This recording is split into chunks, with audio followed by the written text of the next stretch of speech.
Yun. Hello, pre! Ano na? Musta na? Dumating na ba dyan yung ano? In-order mong ulan? Oo, pre. Medyo natagalan pa nga bago dumating. Pero dumating din naman kanina umaga. Mamaya papakita ko sa iyo video. Galing ah. Ha? Buti naman dumating na sa iyo. Ba't yung sa akin ang tagal dumating? Ano? Hindi pa dumating yun sa'yo? Ba't yung sa akin dumating na?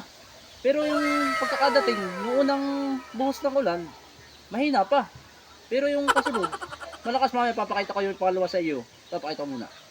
Mabuti ka pa. Dumating na sa iyo yung order mo na ulan. Yung sa akin, ang tagal ko na umorder, di pa dumarating. Saan ka ba nag-order? Umorder ako? Kay Wader. Pag kay Wader ka umorder, medyo matagal din pero dumarating naman. Ha? Waiter! Mabilis ba dun? Parang nakakaisip ako mag-order dun.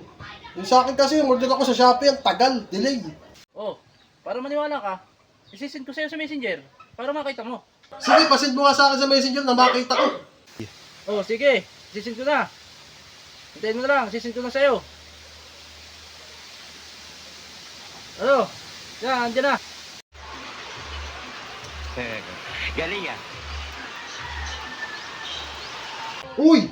Andito na nga! Ang galing! Dumating na! Ang galing naman yan, pre! Ayos ah!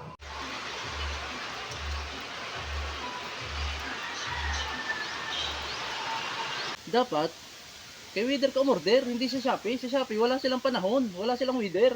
Kay Wader talaga. Pag kay Shopee ka order, items lang ang meron sila, pero wala silang panahon. Kaya talaga pagkakatagal na panahon na lang inihintay ko yung order ko, ang tagal-tagal. Waiter na. Order mo na tayo ako kay waiter. Mas mabilis yan. Buhay kung kanina ka pa order ng orderan. Dapat kay Wader ka talaga order. Sige, i-order din kita ng ulan para may makarating naman dyan sa inyo. Mga ilang bang piraso? Mga isang dalawang buhos o mga dalawa tatlo? Sige, i-order na kita. Bye!